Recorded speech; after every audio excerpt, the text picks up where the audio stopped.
Hi all of you, welcome to the new live trade video of 26 July. Current time is 12:34 pm.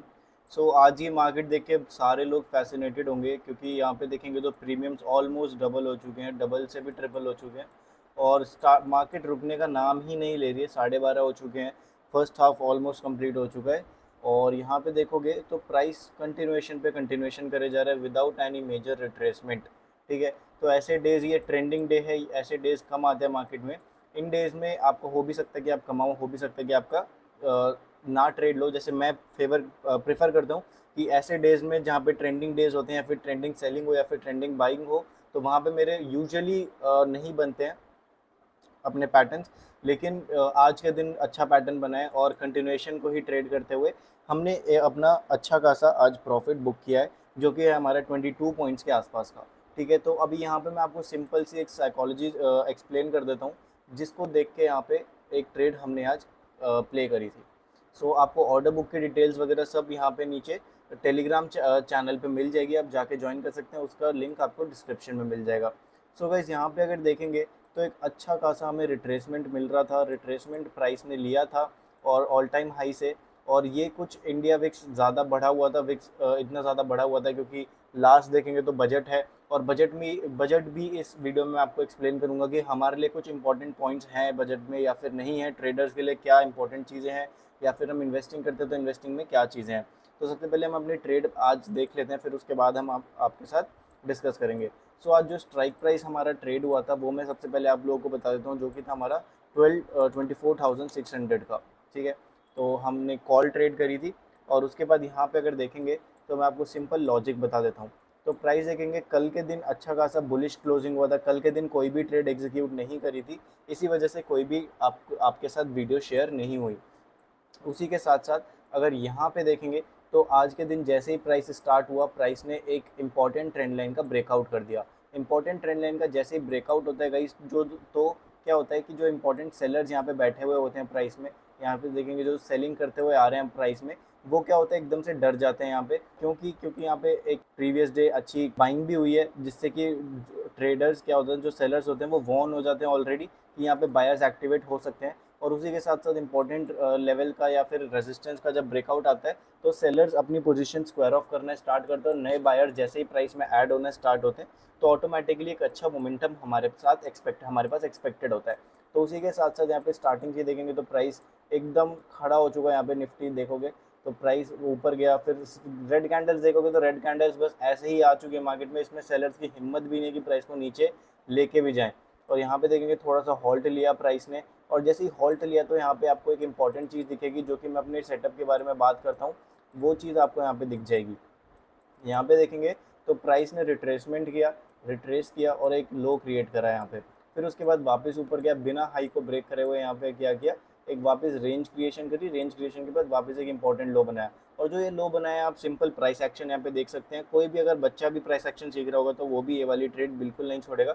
यहाँ पे क्या किया, higher low का creation किया, higher low के creation के बाद यहाँ पे अच्छा खासा हमारे लेवल्स का ब्रेकआउट आया, जैसे ही ब्रेकआउट आया था हमने यहाँ पे एंट्री ली और अच्छा खासा हमने यहाँ पे पॉइंट्स बुक करे। ठीक है, यहाँ पे देखेंगे तो प्रीमियम भी अच्छा हमारा साथ दिया है, जो कि मेरे को एक्सपेक्टेड नहीं था प्रीमियम से, लेकिन यहाँ पे देखेंगे तो प्रीमियम में भी हमें क्या मिला, एक पॉजिटिव डाइवर्जेंस मिला है। मैं आपको एरो कैंडल से मार्क कर देता हूँ, यहाँ पे देखेंगे तो एक अच्छा खासा हमें पॉजिटिव डाइवर्जेंस मिला है। तो पॉजिटिव डाइवर्जेंस सिखाने के लिए आपको बहुत ईजी है, मैंने आपको 10 बार वीडियो में बता रखा है, एक और बार रिपीट कर देता हूँ।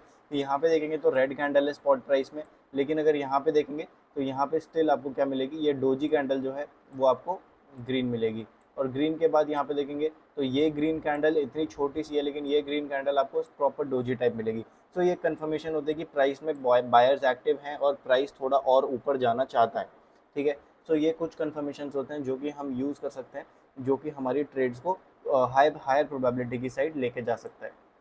सो उसी के साथ यहाँ पे देखेंगे तो एक अच्छे खासे यहाँ पे पॉइंट्स कैप्चर करें। और यहाँ पे अगर मैं आपको रिस्क रिवॉर्ड बता दूँ तो हमारी जो एंट्री हुई थी वो 160 के अराउंड हुई थी, और जो हमारा स्टॉप लॉस था वो ज़्यादा बड़ा नहीं था, स्टॉप लॉस हमने छोटा ही रखा था, अराउंड 9.5 पॉइंट्स का हमारा स्टॉप लॉस था। और हमने जो अपनी ट्रेड एग्जिट करी थी वो ऑलमोस्ट हमने 182 के आसपास करी थी, तो 181.7 के आसपास, हाँ यहाँ पे हमने अपनी ट्रेड एग्जिट करी। तो यहाँ पे देखेंगे तो 1:2.36 के आसपास हमें रिस्क रिवॉर्ड मिला है। देखो अब यहाँ पे ना रिस्क का एक तो कंटिन्यूएशन ट्रेड जो कि मैं बिल्कुल भी नहीं लेता हूँ, और ऊपर से हमें एक अच्छी ट्रेड अपॉर्चुनिटी मिल रही है, सो हम उसे ज़्यादा रिस्क नहीं करना चाहते। इस वजह से हमने यहाँ पे ज़्यादा वेट नहीं किया प्राइस में, और हमने ईजी 1:2 से ऊपर जितना में मिला हमने वो बुक कर लिया। क्योंकि यहाँ पे देखेंगे तो हम मंथ में फ़िलहाल एक अच्छे प्रॉफिट में बैठे हुए हैं, तो हम उसे बिल्कुल भी रूइन नहीं करना चाहते। और उसे अगर आप थोड़ा बहुत करके उसमें ऐड अप करते हैं, तो आपका मंथ का अच्छा प्रॉफिट ऑलरेडी निकल जाता है। उसी के साथ साथ यहाँ पे देखेंगे तो एक और इम्पॉर्टेंट चीज़ मैं आपको बजट के बारे में बता दूँ, जो कि मैं आप लोगों के साथ शेयर करने वाला था। वो है कि हमारा जो long term capital gain tax था, LTCG, वो हमारा क्या हो चुका है, पहले 10% था। अगर कोई भी बंदा, यहाँ पे बहुत लोगों को कन्फ्यूजन है long term capital gain tax क्या होता है, तो मैं बता दूं, अगर आप कोई भी शेयर या फिर कोई भी स्टॉक अगर आप क्या करते हैं, 1 साल से या फिर 12 मंथ से ज़्यादा होल्ड करते हैं, तो उसमें आपको 10% टैक्स देना पड़ता था गवर्नमेंट को, ठीक है। लेकिन अब वो बढ़ के कितना हो चुका है, 12.5% हो चुका है, ठीक है। और पहले क्या होता था, short term capital gain tax, ये पहले हमारा 15% था, ठीक है। ये STCG क्या होता है कि आप अगर कोई भी स्विंग ट्रेड्स कर रहे हो, या फिर कोई भी शेयर ले रहे हो और उसे 3-4 दिन में बेच दे रहे हो, या फिर 3-4 महीने में बेच दे रहे हो, 5-6 महीने में बेच दे रहे हो, जब तक आप उसे 1 साल से 1 ईयर से कम कम टाइम तक होल्ड कर रहे हो, तो उस पर आपको 15%, अगर आप उसमें प्रॉफिट कमा रहे हो तो आपको उसमें 15% सूखा गवर्नमेंट को दे देना था। अब ये बढ़ के कितना हो चुका है, 20% हो चुका है। तो टैक्सेस बहुत ज़्यादा बढ़ा चुके हैं। अगर आप देखेंगे तो एक बहुत बड़ी अफवाह बनी हुई थी बहुत टाइम से, कि जो हमारी FNO की इनकम है, जो हम ऑप्शन बाइंग या ऑप्शन सेलिंग करते हैं, FNO की इनकम है, वो अपनी पहले क्या आती थी, बिजनेस इनकम में आती थी। और बिजनेस इनकम, आप ये पहले इसे ट्रीट कैसे करती थी गवर्नमेंट, एक बिजनेस इनकम की तरह, ठीक है। और बहुत सारी अफवाह थी कि इसे हम क्या कर देंगे, स्पेकुलेशन में डाल देंगे। मतलब जैसे अभी गेम के ऊपर हो चुका है, जैसे ये ड्रीम 11 वगैरह आपने सुने होंगे, जो इनकी इनकम्स पे हमारा स्पेकुलेटिव इनकम पे चला जाता है, ऐसे ही हमारा क्या हुआ है, बिजनेस इनकम में FNO हमारा आता था। और लेकिन बहुत सारे लोग क्या कह रहे थे कि ये स्पेकुलेटिव में चला जाएगा, ठीक है, बिना कुछ सोचे समझे। और सो ये बिल्कुल भी नहीं हुआ है, स्पेकुलेटिव इनकम में नहीं आया है ये अभी भी स्टिल आपका बिजनेस इनकम में है। और बिजनेस इनकम में इसमें आपको थोड़ी सी रिलीफ देखने को मिलेगी, ज़्यादा रिलीफ नहीं है, लेकिन यहाँ पे आपको थोड़ी बहुत रिलीफ देखने को मिलेगी, क्योंकि जो बिजनेस इनकम के हमारे टैक्स स्लैब्स थे, 0 to 3 लाख, 0 to 2.5 लाख हमारे पहले फ्री थे, वो हमारा बढ़ा के 0 to 3 लाख कर दिया है। और उसके बाद कुछ कुछ स्लैब्स हमारे बढ़ा दिए। तो अगर आप 10 से 12 लाख रुपए साल के कमाते हैं, तो आपको इसमें around 15 to 20% I guess tax भरना पड़ेगा इसमें, ऐसी कुछ हमारा टैक्स स्लैब थोड़ा सा बढ़ चुका है।